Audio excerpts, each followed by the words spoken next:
Então, pessoal, bom dia a todos aqui os presentes, né? Bom dia, pessoal que está assistindo a gente pela web. Então, hoje a gente vai dar continuidade a esse trabalho que a gente já vem desenvolvendo, né? E a cada segunda-feira, segunda final de semana do mês, a gente tem o Cuidando do Cuidador da Casa Espírita, né? Que são palestras que são voltadas para a gente que trabalha nos centros, né? Nas casas espíritas e tem que lidar com as mais diversas situações e que sentimento que a gente fica, né? Que sentimento que a gente traz disso? Como é que a gente se cuida e como é que a gente se percebe, né? Então esse é o trabalho da segunda semana do mês. Eu faço junto com a Márcia. Meu nome é Felipe e a gente vai conversar um pouquinho hoje, especialmente com relação ao diálogo fraterno, né? O que fica na casa espírita desse diálogo e o que eu levo para a minha própria casa e o que eu levo para a minha vida, né, desse diálogo fraterno. Bom, só para relembrar aqui os nossos estudos, né? Então, na semana passada foi feito Reconstruindo as Emoções. Na semana seguinte, nós vamos ter o Caminho do Autoconhecimento. E no quarto mês, na quarta semana, a gente vai conversar um pouquinho sobre as obras de André Luiz na sequência. Então, estão todos aqui presentes, convidados, todo mundo da web também convidado para a gente seguir isso aí. A nossa leitura recomendada, é gostoso que a gente dê uma lidinha antes de vir, sempre que possível, né? Para estar um pouquinho familiarizado. Então, as obras básicas do Espiritismo sempre, tá? Então, o Livro dos Espíritos, a Gênesis, o Céu e o Inferno, Evangelho segundo o Espiritismo, todas as obras do Chico Xavier, especialmente focado em Emmanuel e André Luiz. A gente, né, vai usar muito esse subsídio aqui.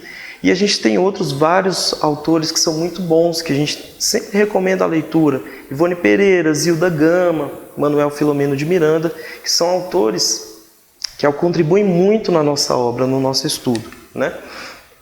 Tem um livro muito bom que é a Orientação ao Centro Espírita, que a gente recomenda que todo mundo que trabalha no Centro Espírita dê uma lidinha também, né? Que vai subsidiar muito a gente. Bom,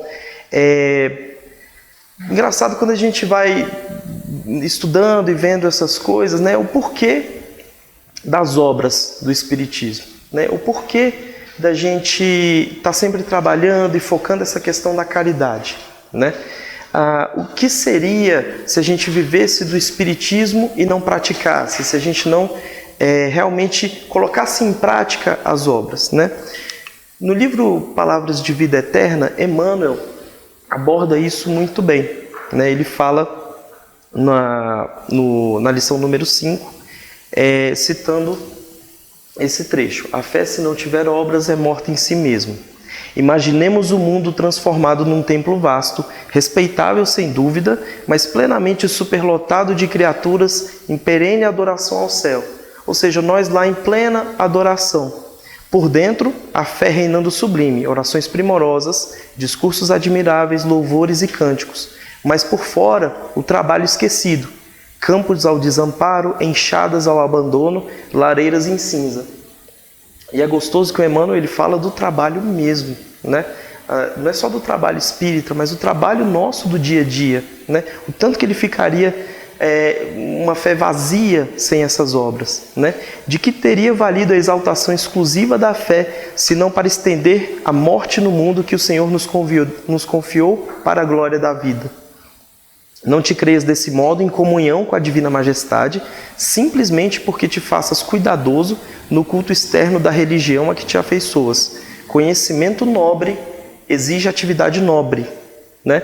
Então é a atividade nobre que a gente vai começar a conversar aqui um pouquinho, né?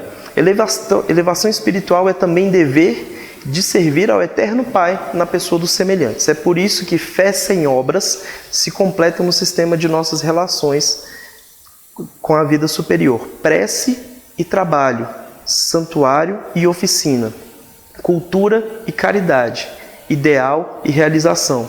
Nesse sentido, Jesus é nosso exemplo indiscutível. Não se limitou o Senhor à simples glorificação de Deus nos passos divinos quanto à edificação dos homens. Por amor infinitamente a Deus, na sublime tarefa que lhe foi cometida, desceu à esfera dos homens e entregou-se à obra do amor infatigável, levantando-nos da sombra terrestre para a luz espiritual. Então, o que Emmanuel traz é que o maior de nós aqui esteve aqui na Terra e trabalhou, não ficou na fé sem obras. Ele foi quem mais trabalhou. Então, esse é o convite ao trabalho, né? Bom, e a nossa palestra hoje ela é um pouquinho mais voltada para o atendimento fraterno. Mas tudo que a gente está conversando aqui, obviamente, pode ser extrapolado para qualquer relação que a gente tem de cuidado, de cuidador, né? Então, eu vou começar a falar um pouquinho do que é o atendimento fraterno na casa espírita, né? É muito interessante essa passagem em Hebreus, capítulo 13, versículo 2. Não vos esqueçais da hospitalidade, pela qual alguns, sem o saberes, hospedam anjos, né? Então, o trabalho da hospitalidade no centro espírita é fundamental, né? E o atendimento fraterno tem essa primeira característica de acolhimento. É aqui que a gente vai fazer o primeiro acolhimento à pessoa que procura a casa espírita, muitas vezes em aflição, muitas vezes em tristeza, muitas vezes em desespero, né? E esse acolhimento ele tem que ser muito bem elaborado, com muito tato, com muita sintonia.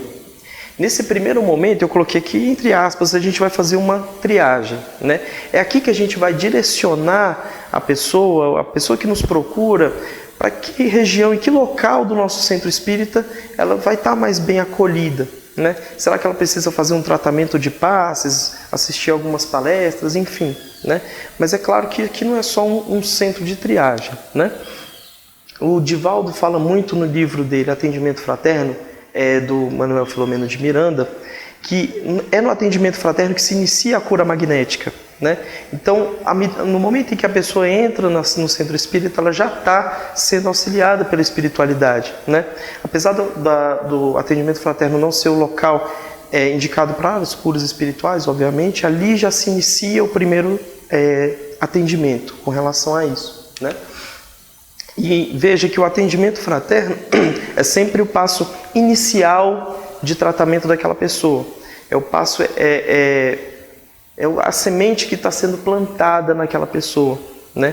Então é ali que vai começar a movimentação dessa pessoa frente à cura, frente à melhora, né?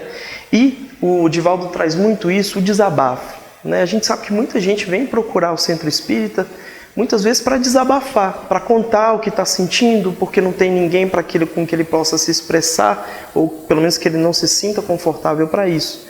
E muitas vezes o papel do atendente fraterno lá é simplesmente ouvir, né? Já é uma conversa terapêutica, né? É ali onde começa aquela primeira movimentação, onde a pessoa vai desabafar os seus problemas, né? É interessante que quando a gente fala o que é, eu sempre acho importante falar também o que não é o atendimento fraterno, né? A gente percebe que muitas vezes alguns erros, pequenos erros são cometidos na questão do atendimento, na forma como a gente aborda e acolhe algumas pessoas, né? Vamos lembrar do que disse Jesus, né? Nem eu te condeno. Então quem somos nós muitas vezes para estar julgando a pessoa que está procurando a gente, né? O atendimento fraterno não deve ser uma consulta mediúnica, né? O que acontece? Muitas vezes a pessoa procura o centro e vai, olha, meu pai morreu, minha mãe morreu, eu quero conversar com eles, eu quero receber uma carta, para onde eu vou e tudo mais. Isso não é a função do atendimento fraterno. Essa pessoa lá, ela precisa ser esclarecida, precisa ser orientada, né? Lá também, isso é muito importante, não é o tribunal do júri, né? Ah, meu irmão, você fez isso, não acredito. Não, aqui não é lugar de julgamento, né? Aqui é um lugar de tolerância, aqui é um lugar de compreensão, né? E também, apesar de a cura magnética se iniciar dentro do acolhimento da casa espírita, o atendimento fraterno não é uma câmara de passe. Nada impede de você estar conversando com seu irmão e falar, olha, vamos fazer aqui uma prece juntos, né? Estou sentindo que você está aflito, estou sentindo que vai te fazer bem, mas não é um local ideal para a gente começar a dar o passe para a pessoa, né? Existem uns locais para isso. Isso significa dizer que atendimento fraterno não é simplesmente um centro de triagem, né? Uma produção em massa. Oh, você vai para lá, você vai para lá. Não. Aqui é um local de esclarecimento, de acolhimento, de encaminhamento. Mas a cura começa nesse momento. Sem nenhuma referência a outras religiões e sem querer criticar. Mas o nosso atendimento não pode ser um confessionário, né? O Divaldo fala muito isso, que muitas vezes a pessoa procura o atendimento fraterno e vai falar uma série de coisas que posteriormente até se arrepende de ter dito, né? Então a gente tem que ser um pouco discreto e acomedido nessa situação. Muitas vezes vai ser uma pessoa que vai conviver posteriormente com você e tudo mais. Então, deixar o livre discurso da pessoa que te procura, mas com muita ressalva em algumas coisas que vão ser ditas, né? Por mais que você tenha o conhecimento psiquiátrico ou conhecimento psicológico, e com certeza se você tiver, você entende isso, que ali não é um consultório de psicanálise. A gente não está lá para resolver em uma conversa de 20 ou 30 minutos problemas profundos do psiquismo da pessoa que procura a gente, né? Então a gente não pode se portar ali como um psicólogo, um psicoterapeuta de uma forma formal, né? A gente vai se comportar como um irmão, como uma pessoa que acolhe e uma pessoa que está ali para ajudar. Frente a isso, a gente tem que pensar um pouquinho e encarar como que deve ser o perfil do atendente da casa espírita, né? Do nosso atendente fraterno. Então, as principais características do atendimento fraterno é a tolerância, né? A gente tem que ser tolerante com a pessoa que procura a gente, mas sem conivência. Vamos lembrar que a passagem inteira de Jesus aqui na Terra, ele nunca compactuou com o mal, nunca compactuou com o errado, mas sempre foi tolerante, sempre abarcou, sempre estendeu as mãos. Ser tolerante não é ser conveniente com o erro ou aceitar coisas que não são adequadas. Então, o que é errado, o que é certo, mas sejamos tolerantes. Nós temos que ser autênticos com as pessoas, né? Temos que expor e transmitir a nossa própria personalidade, mas sem grosseria, sem atropelamento, sem forçação de barra, né? Frente a esse atendimento. Ser comedido e ser discreto é fundamental. Pense que a pessoa que está ali está se abrindo, está expondo seus sentimentos mais íntimos, né? E a gente não tem direito de tirar essa conversa dali e jogar para outro local, e jogar para as outras pessoas. Aquilo ali é um local de ser discreto e comedido. Em algumas casas, o atendimento ele não é numa sala fechada, às vezes tem comunicação com outra sala, etc. Então, isso é uma coisa que tem que ser bastante enfatizado, tem que ser, no mínimo, bem pensado, né? E é fundamental que se tenha um conhecimento doutrinário, né? A gente não pode estar lá no atendimento fraterno conversando ou exprimindo alguma coisa de que a gente não tem um conhecimento sólido, né? É claro que entender o Espiritismo é uma vida de estudo, é uma vida de aprendizado, mas o conhecimento básico é muito importante para a gente. Isso é cobrado muitas vezes, né? Eu sinto que algumas pessoas procuram a casa espírita querendo respostas para onde que eu vou, de onde que eu vim, né? Então você tem que ter um norte para isso, né? Olha, meu irmão, aqui na nossa casa a gente vai conversar um pouquinho e tudo mais e já vai dando um norte para essa pessoa que procura a gente, né? Mas agora que vem aquele sentimento, né? Vixe, então eu vou ter que esperar ser tolerante primeiro. Então eu vou ter que esperar ser um pouco autêntico. Eu não sou assim, não sou comedido, não sou nem um pouco discreto. Não sirvo para o trabalho do atendimento. Não é por aí também, né? Eu acho que se a gente for esperar tornarmos pessoas melhores para iniciar o trabalho, isso é inviável, né? Estamos aí à frente de muitas encarnações ainda para nos melhorarmos, para nos tornarmos verdadeiramente tolerantes. Então, estando no trabalho, o próprio trabalho nos transforma, o próprio trabalho nos leva a isso, né? No livro Palavras de Vida Eterna, Emmanuel ressalta isso com uma genialidade fantástica, né? Paulo, em Filipenses, no capítulo 4, ele fala: aprendi a contentar-me com o que tenho. E o Emmanuel fala, quando o apóstolo escreveu essa confissão, ele estava preso em Roma. Isso é muito forte, né? Dentro da prisão ele fala: aprendi a me contentar com o que eu tenho. Em torno dele, ambiente doloroso do cárcere, guardiões desalmados, companheiros infelizes, pragas e palavrões. Nem sempre pão, nem sempre água pura, nem sempre consolação, nem sempre voz amiga. No entanto, ao invés de desanimar, o pioneiro do Evangelho cede vida e força, serenidade e bom ânimo de si próprio.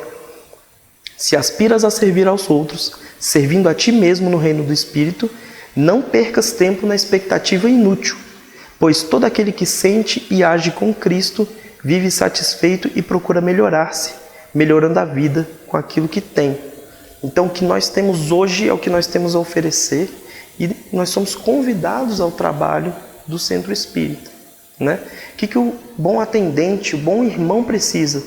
Conhecer a doutrina espírita, claro, conhecer o centro em que ele está, né, para saber lidar com a pessoa que o procura, mas mais do que isso tudo, um bom ouvido. Saber ouvir a pessoa que te procura, entender o que essa pessoa traz para a gente, né? Bom, e depois dessa parte inicial, isso aqui até o momento foi só uma introdução, a gente conversar um pouquinho do que é o atendimento fraterno, né? Agora, no momento em que a gente inicia o trabalho de cuidador, de cuidado, de amparo, é muito comum surgirem sentimentos na gente, né? No momento em que você está lidando com uma pessoa, numa conversa mais íntima, naturalmente brotam sentimentos de antipatia, sentimentos de simpatia e uma multidão de raciocínios, de pensamentos e tudo mais, né? Então a grande questão é como que a gente lida com isso, né? Como é que eu vou lidar e o que é essa antipatia que às vezes eu sinto? O que é essa simpatia? E vamos conversar um pouquinho sobre empatia, né? Empatia com relação aos irmãos. O que é antipatia, né? O que é aquele gatilho que dispara às vezes quando eu estou conversando com alguém? Ou o primeiro olhar que eu bato numa pessoa, que popularmente o pessoal fala que o santo não bateu, né? Alguma coisa assim. A definição formal da palavra empatia é aversão espontânea, irracional, gratuita por alguém ou algo, malquerência e repulsão.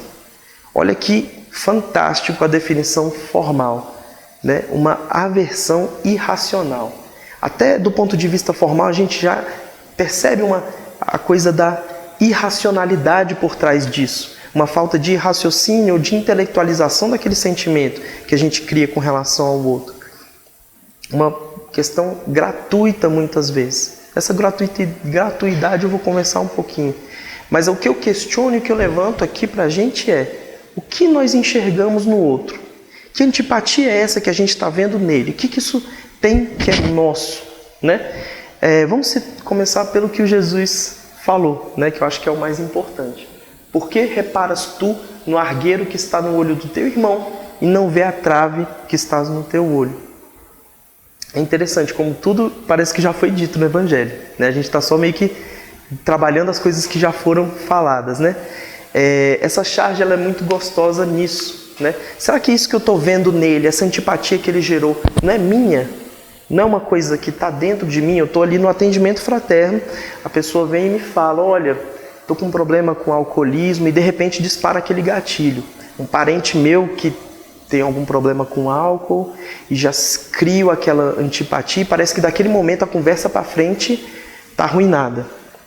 Porque aquela pessoa despertou em mim um determinado gatilho que não é dela. Aquilo ali é uma pessoa que está te procurando em aflição. O gatilho é meu, né? Seja uma pessoa que tem algum problema com alcoolismo ou alguma situação de traição, vamos supor, né? E aí aquele gatilho veio e lembrei de uma situação minha na adolescência que aconteceu isso. Né? E aí você cria uma determinada antipatia, né? É muito comum, então, isso ser um quadro repetitivo, né? E aqui entra a questão do autoconhecimento também, né? Estou sempre no atendimento fraterno, estou sempre conversando com as pessoas. Chegou no final do dia, percebi que com 3 pessoas a conversa não foi gostosa. O que aconteceu? Chega no final do dia, você vai perceber que existe um padrão nisso. Você vai perceber que toda vez que eu converso com determinada pessoa de tal maneira, eu não gosto da forma como isso me atinge. E no fundo disso é alguma coisa nossa, da nossa alma, né? Emmanuel traz isso de uma forma muito gostosa também, né? Porque nós espíritas nós temos um probleminha, né? O probleminha é colocar tudo que acontece na encarnação passada. Olha, eu não gosto de fulano porque com certeza na encarnação passada ele fez alguma coisa comigo. Não é por aí, né?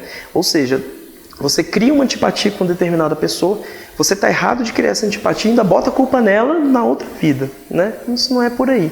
Então no livro Consolador, na lição 173, isso é perguntado para Emmanuel. Como devemos entender a simpatia e a antipatia? A simpatia ou antipatia tem as suas raízes profundas no espírito, ou seja, em nós, na sutilíssima entrosagem dos fluidos peculiares a cada um, e quase sempre, de modo geral, atestam uma renovação das sensações experimentadas pela criatura. ou seja, em nós mesmos, né? A simpatia ou antipatia tem as suas raízes profundas no espírito, ou seja, em nós mesmos, né? Na sutilíssima entrosagem dos fluidos peculiares a cada um. Quase sempre, de modo geral, atesta uma renovação de sensações experimentadas pela criatura, ou seja, está na gente, na verdade, desde pretérito delituoso em iguais circunstâncias. Iguais circunstâncias que você já praticou, que você já fez ou já passou por aquilo e está se vendo como espelho na forma do seu irmão que está ali te procurando, em aflição. Devemos, porém, considerar que toda antipatia, aparentemente a mais justa, deve morrer para dar lugar à simpatia, que edifica o coração para o trabalho construtivo e legítimo da fraternidade. A irmã da fraternidade é a simpatia, né? Eu vou conversar um pouquinho aqui com a gente, conosco, sobre a questão da simpatia. Mas é justamente o que eu quero trazer.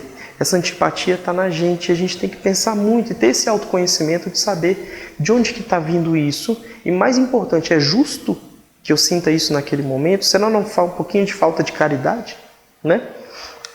E a simpatia? Simpatia é um sentimento muito gostoso que brota na gente, né? A definição formal é que a simpatia é uma afinidade moral, similitude no sentir e no pensar que aproxima duas pessoas. A simpatia é aquele mesmo sentimento, muito parecido com a antipatia, só que isso traz uma certa comunhão entre a gente, isso nos aproxima, né? Bom, e quando você está conversando com alguém ou interagindo com uma determinada pessoa e sente aquela simpatia, aquela conversa vai fluindo e tudo mais, nessa conversa, nessa relação, a gente tem que pensar um pouquinho. O que é meu?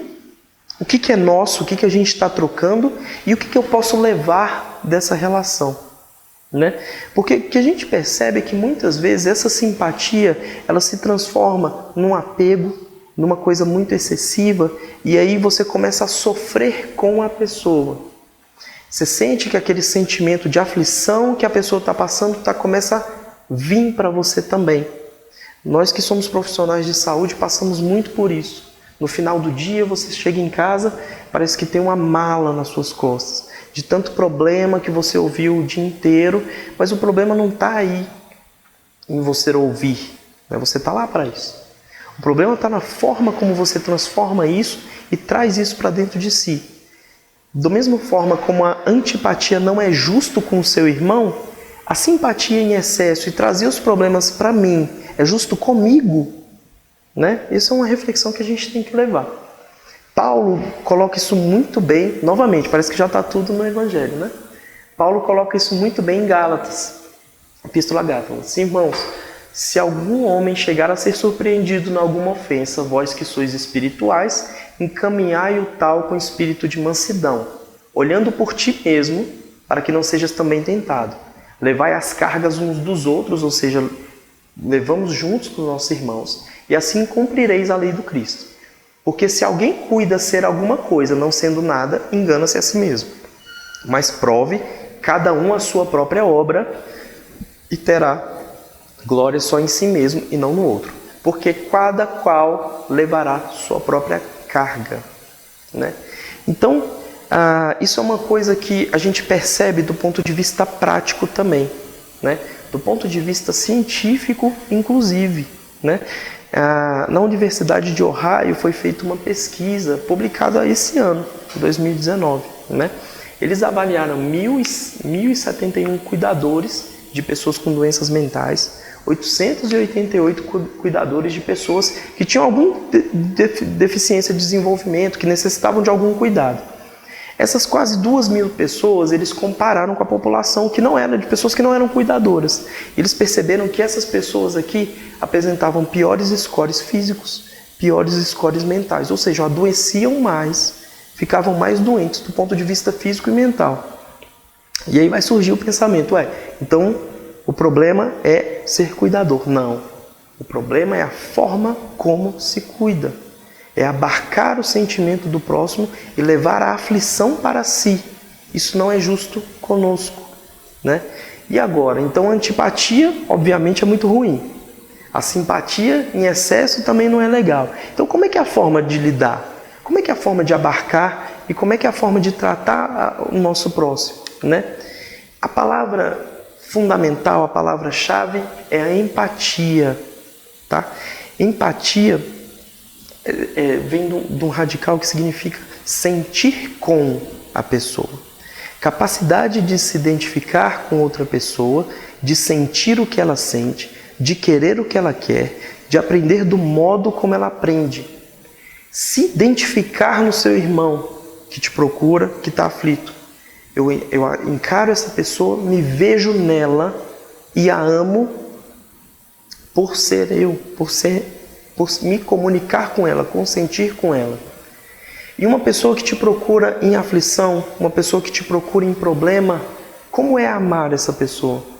É ir lá e tentar resolver e tentar abarcar? Não. É facilitar, é entregar o poder que essa pessoa seja protagonista de sua própria cura. Capacitar essa pessoa para que ela seja o protagonista da sua própria melhora. Vamos lembrar do que Jesus disse, qual que era o maior mandamento: amar a Deus sobre todas as coisas e amar ao próximo como a ti mesmo. Então, se eu estou amando o meu próximo como eu me amo, será que o correto é eu abarcar aquele sofrimento dele e erguê-lo de uma forma irresponsável? Ou é entender o que ele sente, sentir o que ele sente e educá-lo e orientá-lo e abarcá-lo e levá-lo juntos, sentir o que ele sente? Isso é a verdadeira empatia. Acumular os sentimentos negativos, isso não é o correto, né? Isso está muito interessantemente colocado por Emmanuel no livro Fonte de Paz. Eu não vou ler completamente, mas ele chama a gente para refletir sobre como que deve ser o estatuto do servidor da beneficência. Qual que são as regras, os parâmetros que o servidor do bem deve seguir. E ele já começa, parece que com a bomba, né? Amar ardentemente a caridade. Isso já é um chamamento formal e muito enfático. Parece que vai no alvo. Colocar-se no lugar da criatura socorrida, né?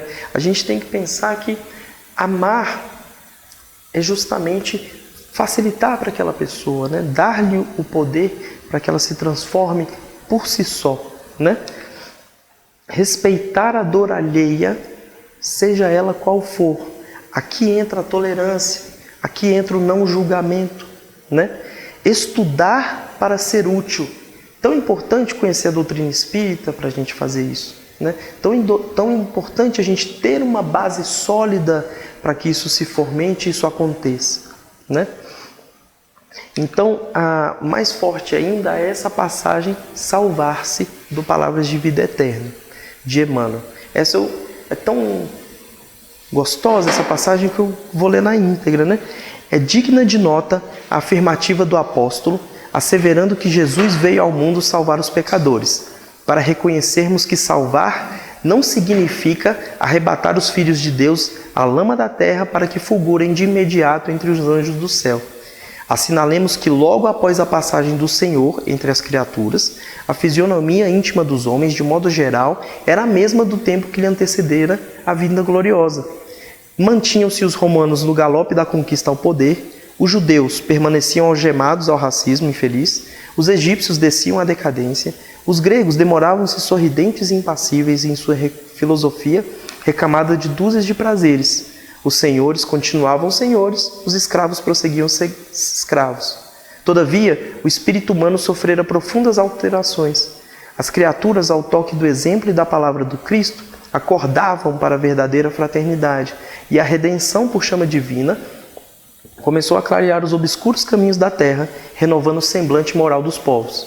Salvar-se, pois, não será subir ao céu com alparcas do favoritismo religioso, mas sim converter-se ao trabalho incessante do bem, para que o mal se extingua do mundo. Salvou-nos o Cristo, ensinando-nos como reerguer-nos da treva para a luz. O próprio Cristo que esteve aqui na terra fez isso. Ele nos ensinou, ele nos exemplificou. E aqui no final Emmanuel arrebata. Parece que tudo que eu quis dizer até o momento está resumido nessa frase. Salvar é, portanto, levantar, iluminar, ajudar e enobrecer. E salvar-se é educar-se alguém para educar os outros. Tá? Então, essa é a verdadeira empatia. É a empatia da educação, é a empatia da iluminação, é a empatia do soerguimento do próximo. Torná-lo protagonista da sua própria melhora e da sua própria cura. É plantar a semente ali naquela conversa. Não é tentar salvá-lo de imediato. Isso, né, vai vir ao longo do tempo. E como eu falei um pouquinho antes, né, essa questão do trabalhador, de a gente estar ali focado na questão do trabalho, ouvindo algumas aflições todos os dias, todo momento. A gente, quando chega em casa, chega no nosso reconforto, a gente parece que carrega um peso, né? Parece que o mundo é só aflição, o mundo é só tormento, né? O Haroldo Dutra fala muito isso nas palestras deles, né? Nas palestras dele. O juiz que mexe com vara criminal todo sai na rua e fica todo preocupado, porque parece que o mundo é só violência, o mundo é só crítica, né? E a gente tem algumas coisas na nossa vida que parece que reforçam um pouco isso, a mídia reforça muito isso, né? Eu fiz uma pequena experiência que eu já queria ter feito há muito tempo, mas eu achei essa oportunidade boa para fazer e para a gente refletir um pouquinho no que a gente está vivendo hoje, o que é o mundo hoje, né? Eu fiz uma experiência de entrar num portal de notícias X aí que tem, muito famoso, um dos mais acessados aqui no nosso país, né? Eu entrei nesse portal no dia 4/9, às 7h50 da manhã, tá? Lá, quando você vai passando a página, eu consegui perceber que tinham 62 links, 62 notícias para a gente entrar. Dessas 62 notícias, eu fui vendo uma por uma, 32 notícias eram negativas, notícias ruins, de coisas erradas. 30 notícias é o que eu chamei de neutras, que não acrescentavam muita coisa, e nenhuma notícia positiva. Ou seja, o maior portal de notícias nosso aqui, no dia 4/9, às 7h50, nada de bom aconteceu. Simplesmente. Nenhuma criança se curou do câncer, nenhuma pai reencontrou os filhos, nada parece que de bom aconteceu, né? Dessas notícias negativas, 12 eram notícias relacionadas a governo e política, né? Notícias ruins de governo, né? 11 eram notícias de crimes violentos. Crimes violentos do tipo, fulano fez tal coisa de tal forma. Notícias que não acrescentam em absolutamente nada, né? Mas tem um conteúdo violento e negativo muito forte. Das notícias que eu chamei de neutras, né, que não eram nem positivas nem negativas, 14 eram notícias ali do canal mesmo, e 7 eram vida de famosos, tipo, o famoso tal fez tal coisa tal dia, né? Então, imagina o que seria pra gente ler 62 notícias. O que eu vou trazer disso no final do dia?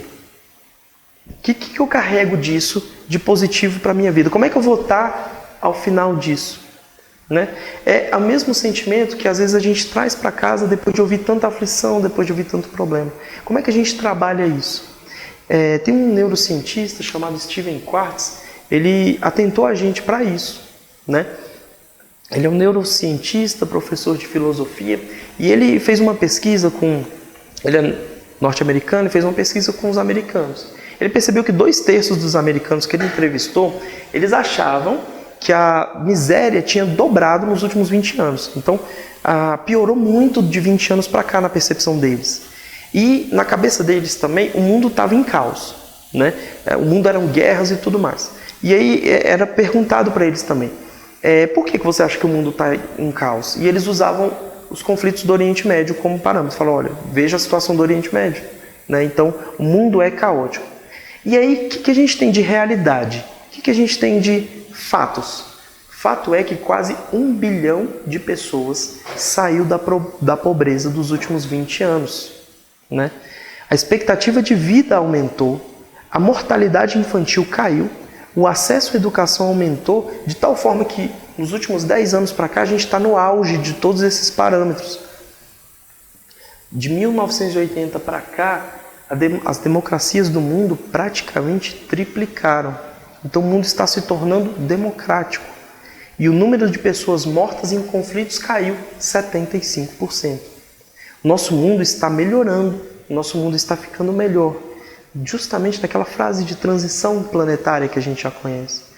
Então é isso que a gente tem que levar para a gente. Nós estamos vivendo uma fase de transição boa Nosso mundo está melhorando, apesar de nós sermos reforçados com o contrário, né? E, bom, parece que o trabalho é muito exigente, o trabalho é muito desgastante, o trabalho parece que fatiga a gente, né? E será que isso é um desconvite para a gente trabalhar, né? Bom, eu vou deixar a resposta com Jesus e com Constantino, o Espírito Protetor, né, no Evangelho segundo o Espiritismo. Assim, os últimos serão os primeiros e os primeiros serão os últimos, porque muitos são chamados e poucos os escolhidos. Dentro dessa seara de trabalhadores, de pessoas em aflição, pessoas que nos procuram, nós que auxiliamos, onde que a gente se encaixa nisso? Qual que é nosso papel dentro disso? Quem somos nós? Nós somos os trabalhadores da última hora. Bons espíritas, meus amados, sois todos obreiros da última hora. Bem orgulhoso seria aquele que dissesse: comecei o trabalho ao alvorecer do dia e só o terminarei ao anoitecer.